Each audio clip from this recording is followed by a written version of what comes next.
வைக்க போறோம். 5 ஒன்றுகளை 1 2 3 4 5 ஒன்று 45. 45க்கு என்ன வந்துச்சோ 45க்கு 4 10கள் மணியும் 5 ஒன்றுகள் மணியும் வச்சாச்சா? வச்சுட்டோமா? இப்ப பாத்தீங்கன்னா இப்ப இந்த ஒன்றுகள்ல தான் முதல்ல நம்ம எப்படி போடணும்? கழித்தல ஒன்றுகள்ல இருந்து தான் போடணும். இது ஒன்றுகள், இது 10கள். ஒன்றுகள்ல எது எது இருக்கு? 5 8 இருக்கு. ஒன்றுகள்ல எது இருக்கு? ஒன்றுகள்ல எது இருக்கு?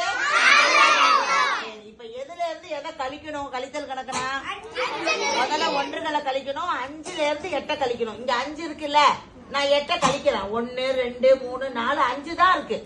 8 கழிக்க முடியுமா? கழிக்க முடியாது. கழிக்க முடியாது. இப்ப 5 தான் எண்ண முடிஞ்சிச்சு. நம்ம 8 எண்ணுனாதான் இதுல இருந்து எடுக்கலாம். அப்ப என்ன செய்யணும்? இனம் மாற்றணும். இனம் மாற்றுறதுன்னா என்ன அர்த்தம்? 10களை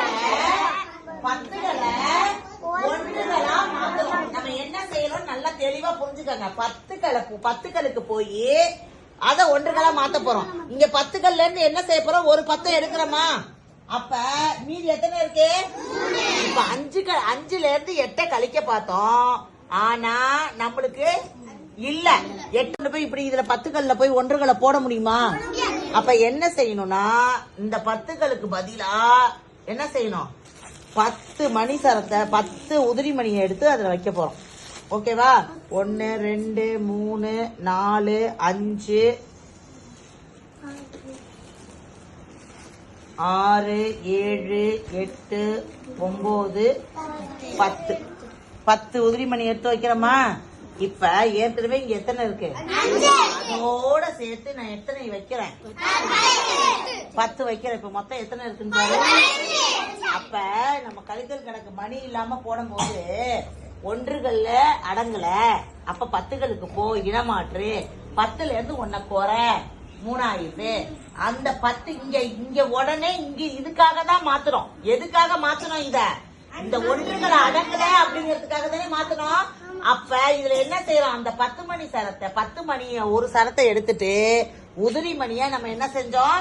இப்ப 10 இப்ப எது என்ன பாப்பா? 1 2 3 4 5 6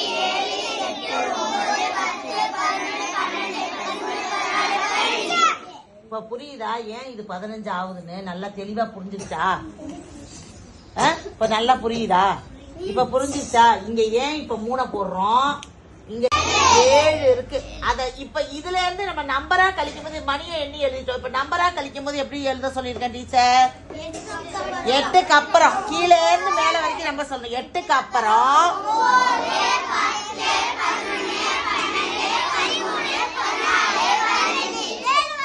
சொல்லிக்கிட்டே போக கூடாது. மேல இருக்க நம்பரை பாத்துக்கிட்டே சொல்லணும்.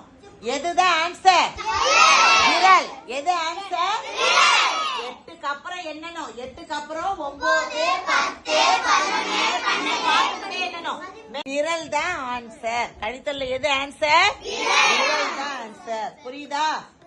அதனால எப்படி 7 வந்துச்சு? இப்ப இங்க இருந்து மணியை எடுத்து எண்ணிட்டோம். ஆனா நம்ம கணக்கா போடும் போது மணி இல்லாம கணக்கா போடும் போது எப்படி இந்த 7 வருதுன்னு தெரிஞ்சுக்கிட்டீங்களா? சரி, இப்ப அடுத்தது எதை கழிக்கணும்? 3ல இருந்து எத்தனையை கழிக்கணும்?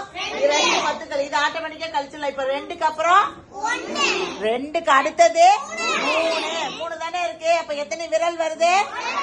ஒரு விரல். இங்க வந்துருச்சா? 10 7 17 வந்துருச்சா? இப்ப புரிஞ்சுச்சா?